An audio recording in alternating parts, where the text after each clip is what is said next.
আসসালামু আলাইকুম রহমতুল্লাহি ওবরাকাতুহু। সম্মানিত দর্শক, ডিসেম্বর মাসের ২৫ তারিখে জনাব তারেক রহমান সাহেবের দেশে ফেরার পর পুরো যে রাজনীতি, সেই রাজনীতির হিসেব একেবারে ১৮০ ডিগ্রি অ্যাঙ্গেলে উল্টে গিয়েছে। যারা বিএনপি সমর্থক রয়েছেন তাদের আনন্দের সীমা নেই। বিএনপির বাড়িতে বাড়িতে ঈদের আনন্দ। বিএনপির যারা প্রার্থী তাদের সবার বাড়িতে যেন পূর্ণিমার চাঁদের হাট বসেছে। সবাই ধরিয়ে নিচ্ছে, একেবারে কনফার্ম এমপি হয়ে যাচ্ছে, কনফার্ম মন্ত্রী হয়ে যাচ্ছেন। তারপর তাদের নেতা জনাব তারেক রহমান সাহেব প্রধানমন্ত্রী হবেন। তো সেই প্রধানমন্ত্রী হলে তার অভিষেকটা কেমন হবে?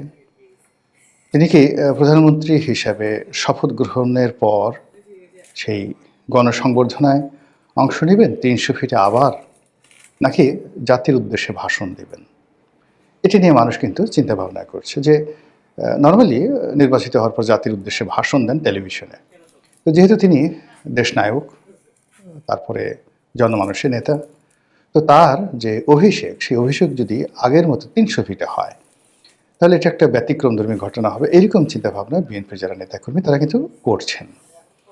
আর যেহেতু বিএনপির হাতে অনেক মাইক, 35% লোক বিএনপি করে, তো এই দশমুখে যখন এই সকল কথাবার্তা আলোচনা হচ্ছে এবং তাদের বডি ল্যাঙ্গুয়েজে যখন এই জিনিসগুলো প্রচারিত হচ্ছে, তখন প্রশাসনে একটা ধাক্কা লাগছে। এবং আপনি জানেন যে আমাদের দেশের প্রশাসন সবসময় সরকারের দালালি করে, ক্ষমতার দাবিদারি করে, এবং ক্ষমতা যার কাছে যায় তাকে রীতিমতো তোয়াজ তদবির করা, স্যার ডাকা, ম্যাডাম ডাকা, পা ধরে কদমবুচি করা, মানে এটা আমাদের প্রশাসনের একটা অভ্যাস হয়ে গেছে। এটা কেন? এটা একটা সাইকোলজিক্যাল ব্যাখ্যা দেওয়া দরকার। সবসময় আমরা আমলাদেরকে দায়ী করি। আমাদের সমাজে চিন্তা করুন যে এখন যারা আমলা হচ্ছে মধ্যবিত্ত, নিম্ন মধ্যবিত্ত এবং দরিদ্র পরিবারের সন্তান। তো এই সন্তানটি প্রথমত ভালো ছাত্র। ভালো ছাত্রের কতগুলো অভ্যাস থাকে। ভালো ছাত্র হলো তারা যেদিকে কনসেন্ট্রেট করে মন, ওর বাইরে অন্যদিকে মানে গান হয়ে গেল, ভেঙে তছনছ হয়ে গেল, তাতে তাদের কোনো খোঁজখবর থাকে না। তো সেদিকে তাদের চাকরিটা বাঁচাতে হবে। এর বাইরে তাদের কতটা সম্মান গেল, লোকজন তাদেরকে কি বলল, কি গালাগালি করলো, তাদের কতটা ক্ষতি হলো, ব্যক্তিত্ব রইল না গেল, এসব নিয়ে যারা আমলার রয়েছেন তারা কখনোই ভাবে না। ওই যে শৈশব থেকে তাদের ওই অভ্যাসের কারণে, মেধার কারণে।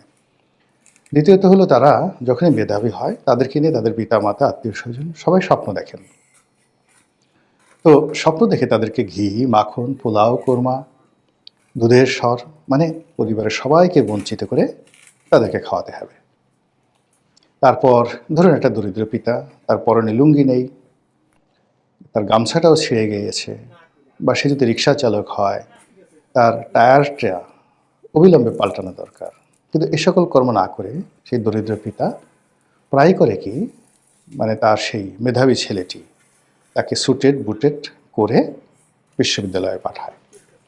এই স্বার্থপর শ্রেণীটা যখন আমলা হন, কামলা হন, তারা প্রথমত অকৃতজ্ঞ হয়ে পড়ে, ক্ষেত্র বিশেষে কৃতজ্ঞ, যারা উপকার করে তাদেরকে ক্ষতি করে। এরা ভীষণ রকম অসামাজিক এবং ভীত সন্ত্রস্ত হয়ে থাকে। থার্ড যে কারণটি হলো, তারা ক্ষমতায় বসার পর যখন তারা ম্যাজিস্ট্রেসি পাওয়ার পায়, সিদ্ধান্ত গ্রহণ করার ক্ষমতা পায়, ঠিক ওই সময়টাতে তাদের যে অতীতের বেদনা, না পাওয়ার কষ্ট, তাদের যে ঈর্ষা, প্রায় সব জিনিসগুলোই তারা ওই চেয়ারে বসে বাস্তবায়ন করার চেষ্টা করে। এর কারণে হয় কি, যে কোনো মূল্যে তারা ক্ষমতায় থাকতে চায়, তাদের চেয়ারটা বাঁচাতে চায়, ক্ষমতাধর লোকদের সঙ্গে গণ্ডগোল তারা করতে চায় না ইন জেনারেল। তো এর প্রেক্ষাপটে কি হলো, এখন যে বাতাস, সেই বাতাস তারেক রহমানের বাতাস। এখন যে পরিবেশ, বিএনপির পরিবেশ। এখন যে আওয়াজ, সেটা হলো প্রথম বাংলাদেশ আমার শেষ বাংলাদেশ, জীবন বাংলাদেশ আমার মরণ বাংলাদেশের আওয়াজ। আমাদের মাথা গরম হয়ে গেছে, কে আগে যাবে। এতকাল জান্নাতের টিকিট আশা করত, এতকাল নতুন বন্দোবস্তের